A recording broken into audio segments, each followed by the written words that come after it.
Anong kwento mo, kuya? Halimbawa ay, sabi, yung tao, Oo. ay nakasalubong ng kuwang, No. manok nang sasalta. Sabi, boss, ako ilaban mo. Sigurado. Sabi, po, manok nang sasalta, teka nga, huli. Pagkahuli ay, yung, tinan agad sa sabungan. Oo. Pagkadala sa sabungan ay, sabi, pinatarian agad. Ay nung tinatarian ang sabi ng manok ay nagsalta uli yung manok. Sabi ng manok ay, boss, ano yan?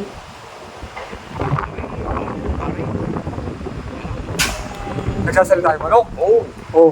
sabi, yan ang tari, yan ang ipapatay mo sa kalaban mo. Sabi, kalaban, meron din. Sabi, abay, oo, nakaw, hindi pa tayo sigurado. Ay, ayun. Oo. Hindi pa tayo sigurado. Pareho pala ba yung tari? Parang pala tari, yung kalaban boss, meron din. Oo. Meron.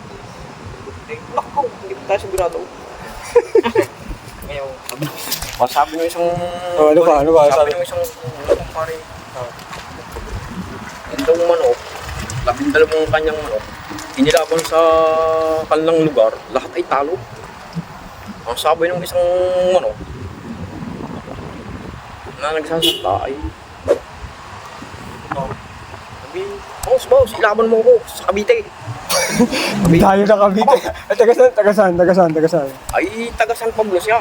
Taga San Pablo, tapos ilalaban sa Cavite. Sabi, boss, ilaban mo ako sa Cavite.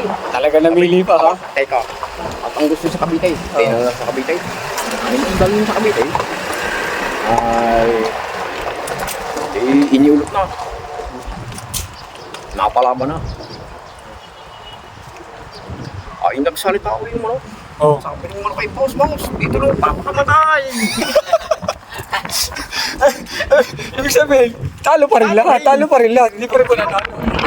Loko-loko pala yung manok na yun. Ipapakalo lang rin pala, dibayo pa ng Cavite. Boss, dito lang papakamatay. Patay din pala. Hindi pa rin nanalo. Ano pa?